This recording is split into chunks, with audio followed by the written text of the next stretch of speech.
Assalamualaikum warahmatullahi wabarakatuh. Nama saya Muhammad Ramadan dengan NIM 2203102125. Ini saya akan menjawab soal terkait mata kuliah statistik bisnis berupa video.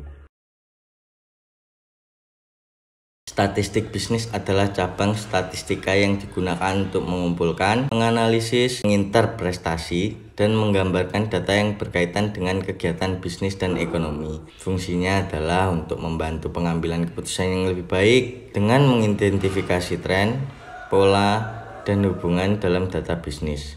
Statistik bisnis dapat digunakan untuk merencanakan strategi bisnis, untuk mengukur kinerja perusahaan, mengidentifikasi peluang pasar, memprediksi tren, dan menguji hipotesis bisnis.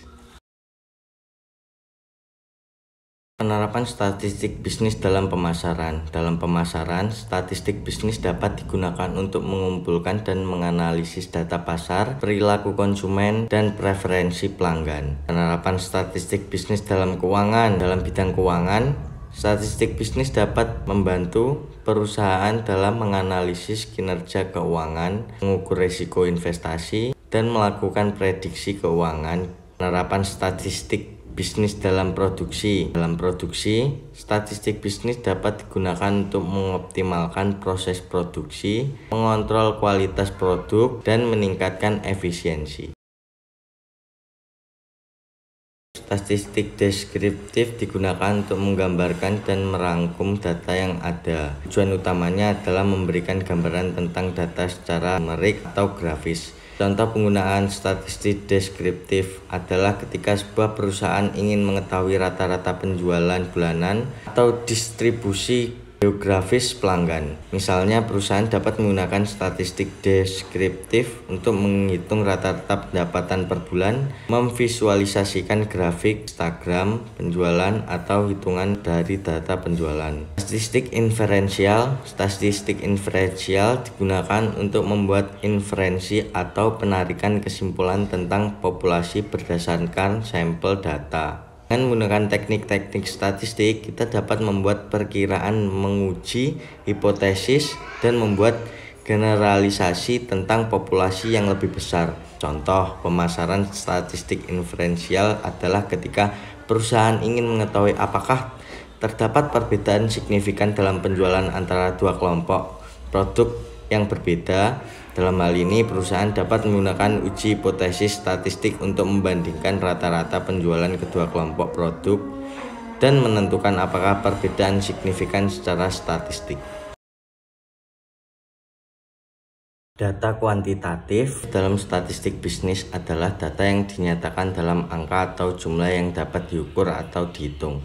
Contohnya adalah pendapatan perusahaan, jumlah stok barang, atau jumlah karyawan. Sedangkan data kualitatif dalam statistik bisnis adalah data yang dinyatakan dalam bentuk deskriptif atau kualitatif tanpa menggunakan angka. Contohnya adalah jenis produk yang dijual oleh perusahaan, misalnya elektronik, pakaian, makanan, preferensi pelanggan terhadap merek tertentu, atau penilaian kepuasan pelanggan baik, cukup, ataupun buruk.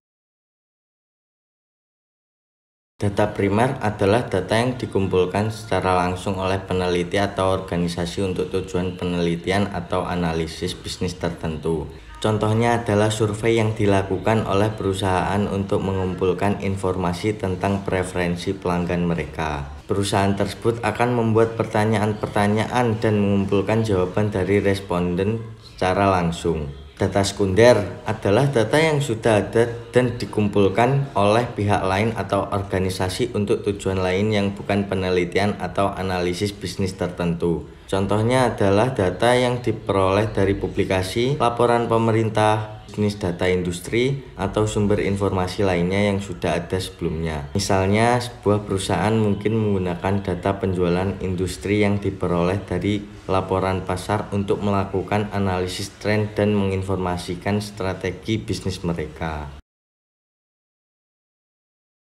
Nominal. Pengukuran data nominal hanya memberikan label atau nama untuk kategori tanpa ada urutan atau tingkatan tertentu. Contohnya adalah jenis kelamin, pria atau wanita, status perkawinan, menikah atau belum menikah, atau merek produk A, B, C. Ordinal Pengukuran data ordinal memungkinkan kita untuk memberikan urutan atau tingkatan pada kategori. Namun, jarak antara kategori tidak dapat diukur secara konsisten. Contohnya adalah tingkat kepuasan pelanggan. Sangat puas, puas, netral, tidak puas, sangat tidak puas. Peringkat sekolah, nomor 1, nomor 2, atau nomor 3. Atau tingkat pendidikan SD, SMP, SMA, dan sarjana. Interval. Pengukuran data interval memiliki urutan kategori yang jelas dan jarak antara nilai-nilai dapat diukur secara konsisten. Dalam skala interval tidak memiliki nilai 0 yang mutlak. Contohnya adalah suhu dalam derajat Celcius atau Fahrenheit, skala waktu seperti jam, atau skala Likert dengan angka 1-5. Rasio. Pengukuran data rasio memiliki urutan kategori yang jelas dan jarak antara nilai-nilai dapat diukur secara konsisten. Skala rasio memiliki nilai 0 yang mutlak. Contohnya adalah pendapatan tahunan seorang, jumlah barang yang terjual, atau usia sekarang. Populasi merujuk pada keseluruhan individu, objek, atau peristiwa yang ingin diteliti atau dianalisis. Populasi biasanya memiliki ukuran yang besar dan dapat terdiri dari semua anggota yang relevan dalam konteks tertentu. Misalnya, populasi siswa di sekolah adalah semua siswa yang terdaftar di sekolah tersebut. Sampel, di sisi lain, adalah subset yang diambil dari populasi yang mewakili karakteristik dan proporsi yang sama dengan populasi secara keseluruhan. Sampel digunakan untuk membuat inferensi tentang populasi secara lebih praktis dan efisien. Misalnya, jika penelitian ingin mengetahui tingkat kepuasan siswa di sekolah tersebut, peneliti dapat mengambil sampel acak dari populasi siswa dan mengumpulkan data dari siswa-siswa yang dipilih tersebut. Wawancara melibatkan interaksi langsung antara peneliti dan respon. Instrumen yang digunakan bisa berupa pedoman wawancara atau kuesioner terstruktur. Contoh instrumen daftar pertanyaan yang disusun sebelumnya seperti apa pendapat Anda tentang produk kami, atau berapa lama Anda telah menjadi pelanggan kami. Observasi melibatkan pengamatan langsung terhadap perilaku kejadian atau proses yang relevan. Instrumen yang digunakan bisa berupa lembar observasi atau checklist. Contoh instrumen checklist yang mencatat frekuensi interaksi pelanggan dengan produk di toko retail, atau lembar observasi yang mencatat waktu yang dihabiskan oleh karyawan dalam menjalankan tugas tertentu. Kuesioner melibatkan penggunaan kuesioner tertulis dengan pertanyaan terstruktur yang dikirim kepada respon. Contoh instrumen kuesioner berisi pertanyaan tentang kepuasan pelanggan, preferensi produk, atau demografi pelanggan. Demokratis melibatkan pengumpulan data dari dokumen atau catatan yang ada seperti laporan keuangan, catatan penjualan, atau dokumen perusahaan. Contoh instrumen formulir pengumpulan data yang dirancang khusus untuk mengumpulkan informasi dari dokumen tersebut seperti formulir untuk mencatat data penjualan harian. Hipotesis penelitian adalah pertanyaan atau prediksi yang diajukan oleh peneliti sebagai jawaban potensial terhadap permasalahan penelitian. Hipotesis tersebut didasarkan pada pemahaman awal peneliti terhadap topik yang diteliti dan berfungsi sebagai kerangka kerja untuk menguji dan mendapatkan jawaban terhadap permasalahan tersebut. Contoh, permasalahan penelitian: apakah pemberian insentif karyawan akan meningkatkan produktivitas kerja? Hipotesis 0. Pemberian insentif karyawan tidak memiliki pengaruh signifikan terhadap produktivitas kerja. Sedangkan hipotesis alternatif, pemberian insentif karyawan memiliki pengaruh signifikan terhadap peningkatan produktivitas kerja. Dalam penelitian ini, hipotesis 0 menyatakan bahwa tidak ada pengaruh yang signifikan antara pemberian insentif karyawan dan produktivitas kerja, sedangkan hipotesis alternatif menyatakan bahwa pemberian insentif karyawan merupakan pengaruh signifikan terhadap peningkatan produktivitas kerja. Selanjutnya, dalam penelitian ini, data akan dikumpulkan dan analisis statistik dilakukan untuk menguji kedua hipotesis tersebut. Hasil analisis akan memberikan jawaban terhadap permasalahan penelitian Apakah pemberian insentif karyawan dapat meningkatkan produktivitas kerja atau tidak?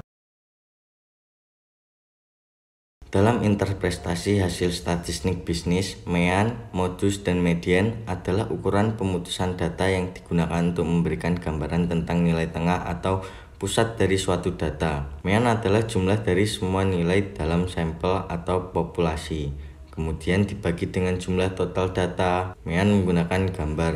Mean menggambarkan nilai rata-rata atau pusat data.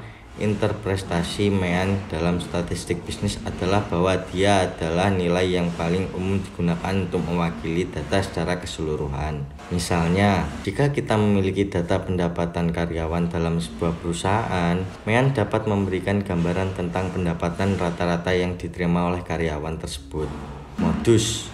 Modus adalah nilai yang paling sering muncul dalam suatu sampel atau populasi. Modus menggambarkan nilai yang paling umum atau dominan dalam data. Interpretasi modus dalam statistik bisnis adalah bahwa ini dapat digunakan untuk mengidentifikasi nilai atau kategori yang paling sering terjadi. Misalnya, jika kita memiliki data tentang jenis produk yang paling laris terjual dalam sebuah toko, modus dapat memberikan informasi tentang produk yang paling diminati oleh pelanggan. Sedangkan median adalah nilai tengah dalam suatu sampel atau populasi ketika data diurutkan secara terurut. Median membagi data menjadi dua bagian yang sama besar. Interpretasi median dalam statistik bisnis adalah bahwa ini memberikan gambaran tentang nilai tengah yang tidak dipengaruhi oleh nilai-nilai ekstrim. Misalnya, jika kita memiliki data gaji karyawan dalam sebuah perusahaan, median memberikan gambaran tentang gaji yang dipetakan di tengah distribusi gaji, mengabaikan pengaruh gaji yang sangat tinggi atau sangat rendah. Sekian dari saya, Muhammad Ramadan. Kurang lebihnya mohon maaf sebesar-besarnya. Wassalamualaikum warahmatullahi wabarakatuh.